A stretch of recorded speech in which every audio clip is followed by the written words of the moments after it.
I tried, but. Okay, let's get started here. So good morning. Welcome to week 7 of Saturday Shop Tours. Today we're going to feature my daughter Michaela, who's just graduated from Savannah College of Art and Design with a degree, a BFA in furniture design. She's going to walk us through her collection that she presented as a senior class, and then she's going to do a live demo of modeling furniture and then rendering it. So it's all yours, Michaela. Take it away. Hi, everyone. Like my dad said, those who don't know me, I'm Michaela, but I think most of you know me. I do study furniture design, or I guess post-studied furniture design. At SCAD, it's a build design program, so we do both the design and the execution while we're studying. So I've taken shop classes. I made my grandpapa ship the table, my first ever class furniture. I've taken metal, I've done welding, metal cutting, all that, and upholstery. So upholstery is my favorite, but that's a little overview of my last 4 years. So can I share the whole screen? Oh, just click on the app. Maybe. Which app is it that you're? Yeah. Oh, okay, but Yeah. how do I switch up? It'll just take it over. So. All right. Yeah, you're good. So my collection for my senior collection is called the Camelot Collection.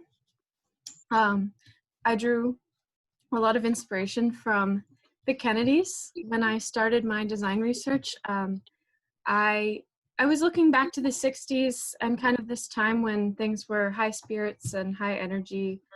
In our history books, that's how we talk about the 60s. Obviously, I wasn't there.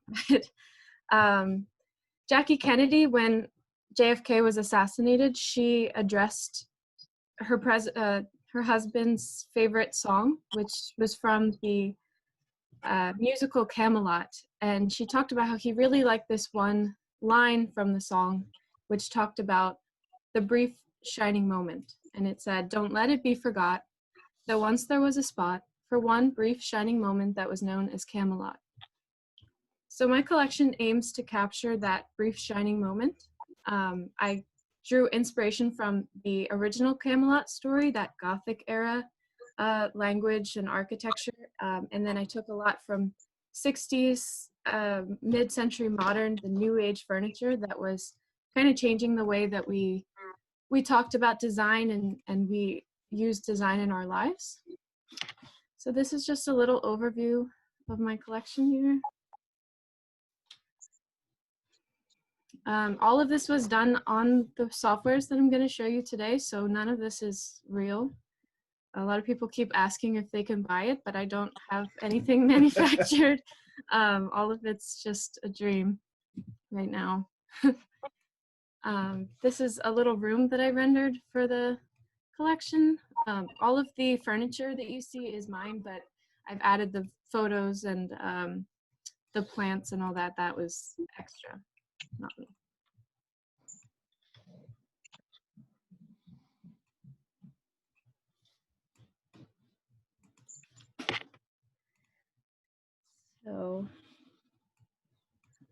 So I'll get my dad to put a link to the website in the Facebook page so you can go check it out for yourself. I've put more information and you can get a look at each piece, but I'm just going to keep moving so that you guys can see how the software works.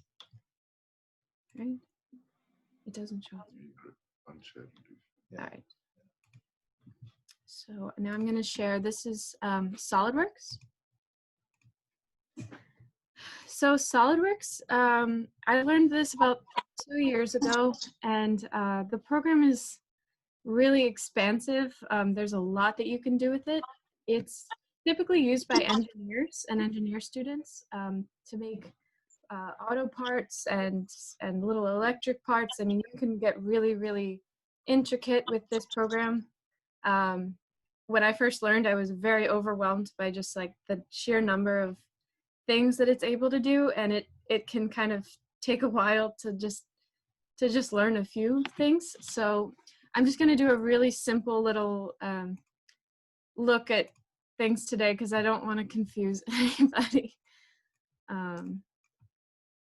But as for woodworking, it's a really great program because you can be really specific with the numbers and it's pretty intuitive. Usually with our classes, we will always make something in SolidWorks first to the measurements that we want it to be. And then we can print it out and get exact building documents to build whatever we're going to build.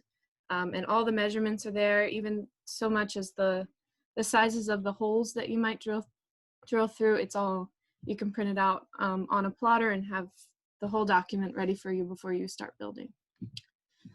So right here, SolidWorks is a plane system, so you have to draw things on planes and then you can extrude, you can cut and kind of mold from there, but you have to be able to work on a plane.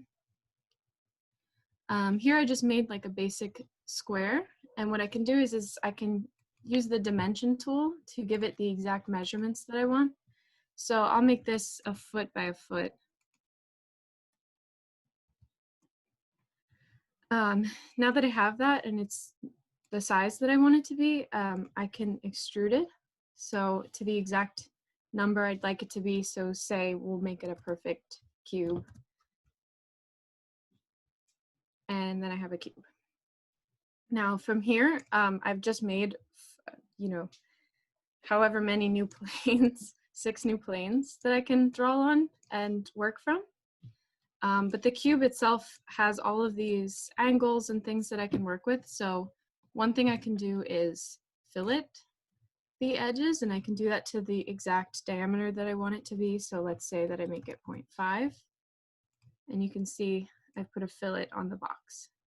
I can do the same and add a chamfer if I want to add a chamfer over here, and say that I, want to make this kind of big, make it 90 degree. Oh, yeah, sorry. We will not do that. Okay. Regardless, I put a chamfer on there.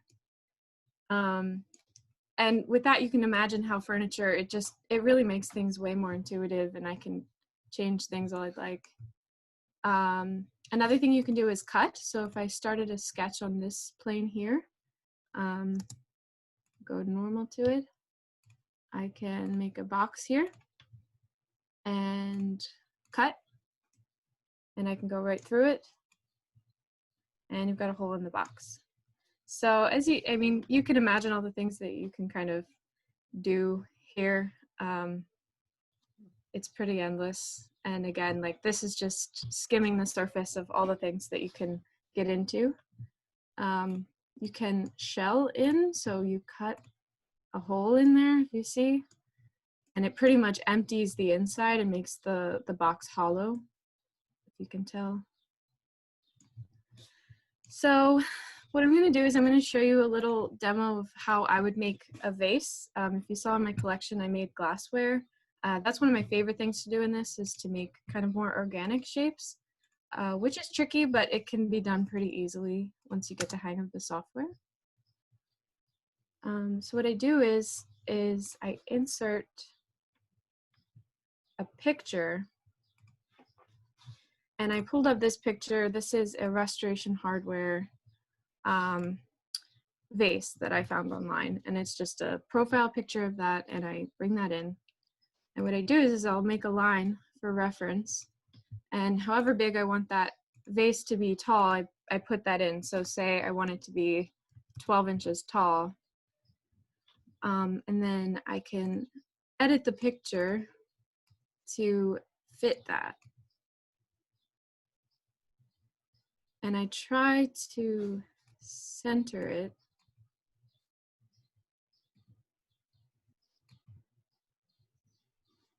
so that it's like cut right down the middle.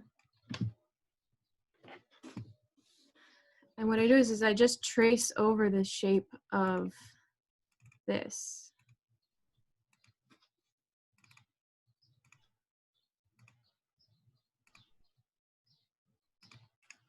And this is a spline tool, so it lets me get control for these curves. And I just try to copy that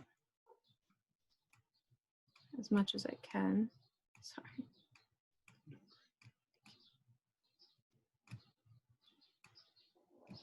So yeah, you can see that's a pretty close. It doesn't have to be perfect, just close enough. And then I'll know exactly what it's gonna look like. So this, I pulled an image off the internet, but typically I'll do a drawing of a profile and then load it in, and then I can get the exact shape that I had drawn. And it just helps in the long run. From here, what I do is I revolve it. So this is the axis of revolution. This is where it's gonna revolve around. And if you see, it just gave me that shape. So now I have that vase, and what I'll do is I'll shell it. So I can get the exact thickness of the vase that I want. So say that I want it to be 0.2 inches. I do that, and then there you go. So if you can kind of tell, it's empty on the inside. It's made it hollow for me. So once I've done this, this is usually when I'll save the document. I've already uploaded into the rendering program basically the same shape, so I'll be able to show you how I would render it and make it look as real as I can.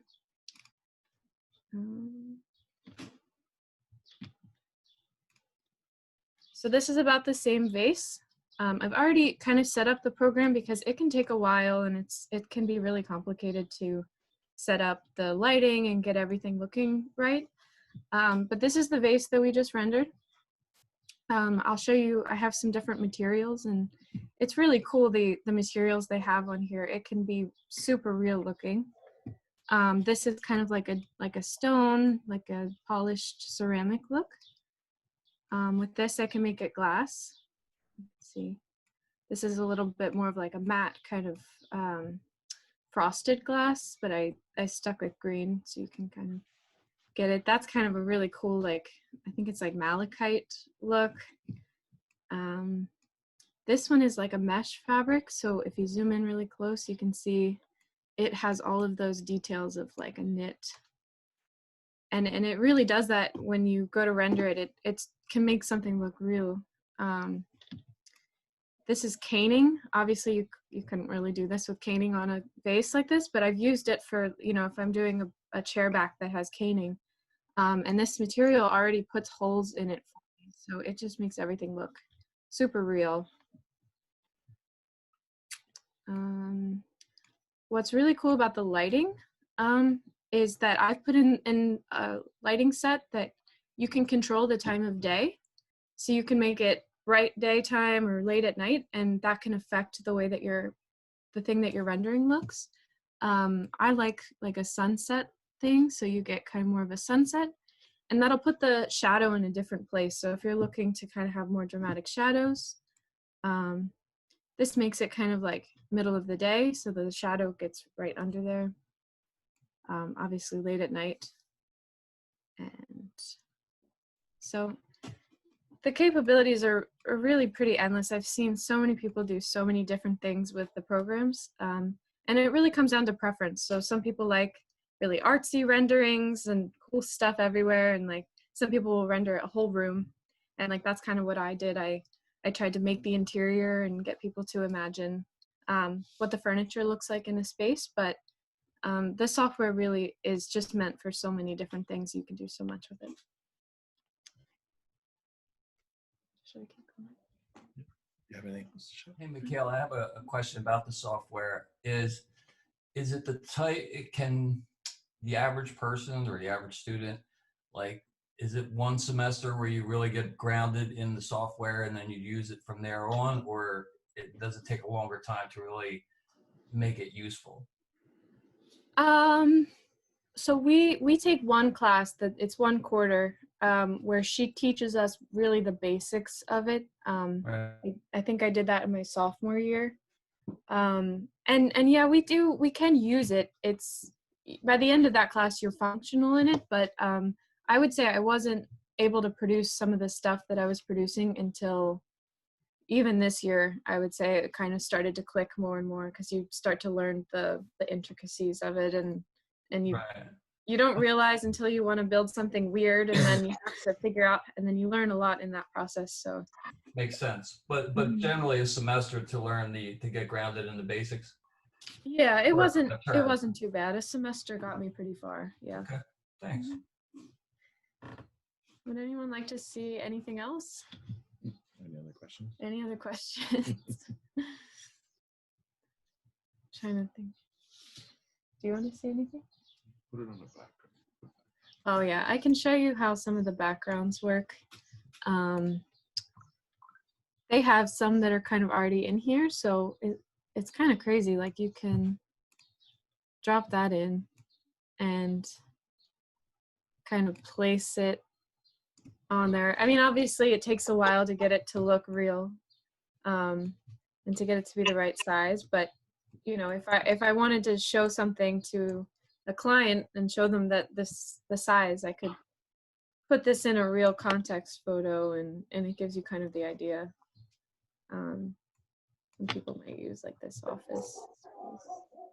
So, Michaela, so you've designed the collection, and suppose you want to take to the next step, which would be the production of it.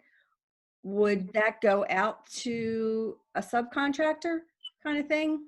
Yeah, so the SolidWorks, I can show you the SolidWorks will give you detailed drawings of whatever you're making. Like Yeah, a let me just blueprint? show you.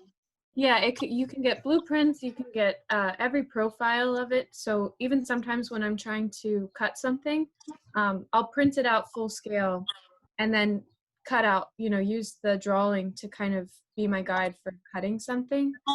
Because if I build it in the computer first, I can get it really exact to the size that I want. Mm-hmm. Like say you're cutting something on a bandsaw, you can have that template really easy for you. You don't have to draw it yourself. Like say you want to do a curve on a bandsaw, and it's the exact diameter curve that you want, and it's really helpful. Do you want me to show the drawing thing? Yeah, go. Okay. I would go back to SolidWorks. Okay, so I'll go back into SolidWorks. Oh yeah, 1 second. Do you often want to change your designs? Yes. I would have such a hard time with that because as a maker, I want it to evolve. That would be my hardest part.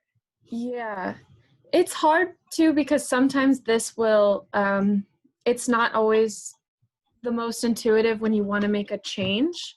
It's really good when you know exactly what you're doing and you go in and you make it that way. But for my senior collection, I had like a file. Each piece I did a model of like at least 5 times. I had 5 different models because I would build it in its entirety and be like, oh wait, this little angle needs to be changed, and I would just have to rebuild it because it's too complicated to change just one little thing sometimes. So it's hard. I'm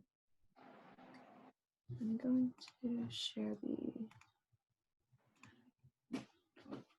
Got like 8 minutes left.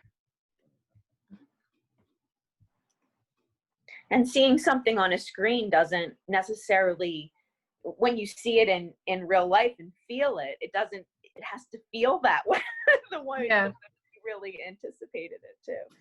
Yeah, and what a lot of the time what happens is you'll have something in your head and then you'll draw it on paper and it looks amazing and you get this drawing and it's awesome, you can't wait, and then you build it in the program and you put it in the other program to see what it would look like, and it's just not what you picture and you have to scrap it and go to so you go through all of these steps and it sometimes doesn't even give you the results you want, but and sometimes you do it and you're like, so much bigger than I pictured it to be. I didn't know a foot would look like that next to all my others. So you're like, oh, I have to go and make it 10 inches instead. And again, like the program, it's not always accommodating to that. So sometimes you just have to restart. But because you've done it before, you know exactly how to build it in the program the second time. So it usually will take me 10, 15 minutes to like rebuild something. Maybe half an hour if it's a bigger thing. But And Michaela, does this SolidWorks feed out to like the CNC tools? it does, yeah. So you can. I've done it before. I've actually sent my dad files on the CNC. Sorry, And he screws them up, right? It's true. No, That's a pretty good job. Yeah, you just convert the file to I forget what kind of file it is. SVG Like probably. an SVG file, and we have a CNC CAD who will help you convert that, and then you give them the material, and it's kind of crazy that you build something in the computer, and then a few days later they give it to you like a solid piece, and it's really fun. But Yeah.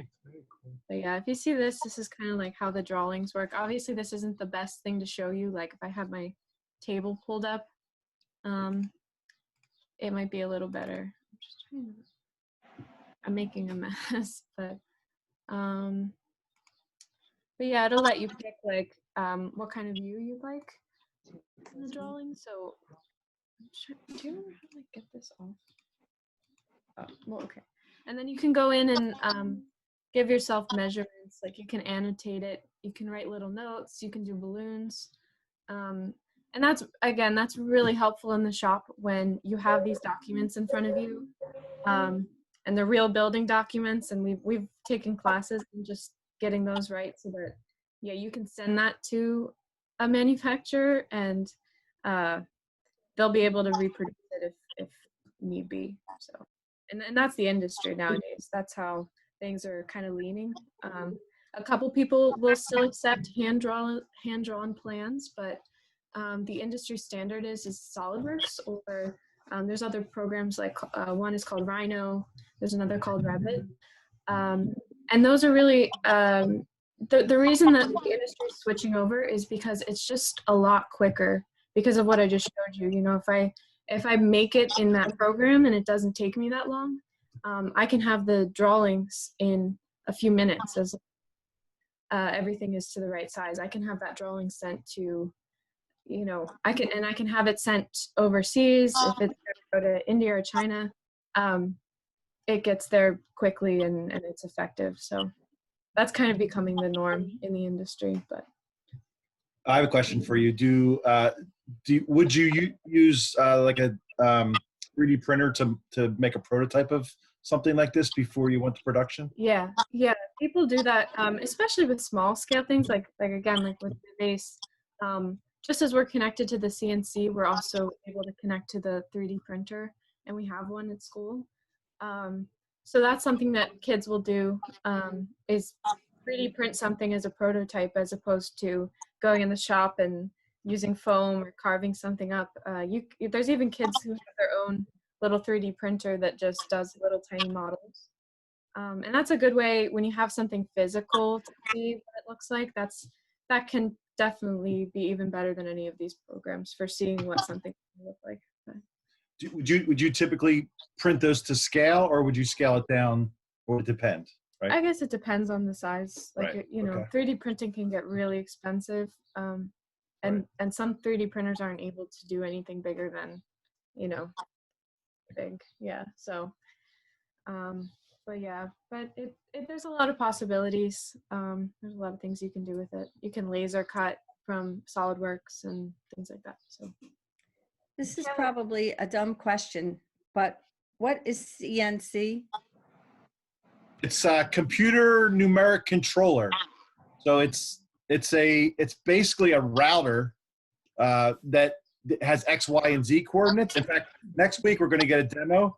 Mark Fenton, who's going to do week 8, he's going to show us a demo on the CNC as well as the a laser engraver. So to understand that, it's the computer basically cutting things out and using X, Y, and Z coordinates to do so. It's once you see it, it's pretty easy to understand. It's basically left or right or up and down.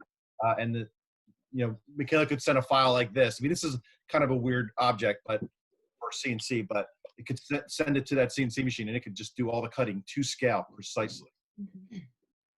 Okay. the only thing about the CNC is you think that something's going to be done when it comes out of the CNC, but I've had friends who will cut a whole giant thing from the CNC and think that they're done, and then spend 24 hours sanding it down to the right size and making it. So you have to be ready when you CNC something to know that you need another couple hours before it'll be ready sometimes. But yeah. So Kayla, do you have a favorite piece that you like to build, like tables, chairs? something like that? Well, I've gotten really into upholstery, so anything that I can make that's upholstered has become my new favorite like project. I took a upholstery class last quarter before everything happened. And my goal when I did my final collection was to build one of the little sofas that I made. But obviously that didn't end up happening, so we just ended up making our online thing stronger than if we had built an actual piece. And then for the upholstery, like, do you design the patterns too? I mean, you're a great artist, so I just. Actually, so what's really cool, SCAD has printers that you can do like in Illustrator, you can design the pattern and they'll print it on fabric, which is super cool, but I never got enough time to like actually dedicate to that. So I would just pick out patterns that I liked, but yeah, definitely something I'd be interested in. Thanks. Okay. Can you all hear me? Yeah. Thank you for joining us. Thank you, Michaela. That was awesome. Thank Thank you. you. Very nice. Very informative. Thanks. Very impressive. Yeah, tune in next Saturday. Mark Fenton, who's a friend of Sandy, who did the awesome plasma cutting and the awesome sculptures. He's going to show us his really cool studio, as well as his CNC machine and a laser printer. So it'll be pretty awesome. So thank you all and have a great weekend. Thank you. Bye. You too. Thank you. Bye. Thanks, Bye. everybody. Bye. Bye.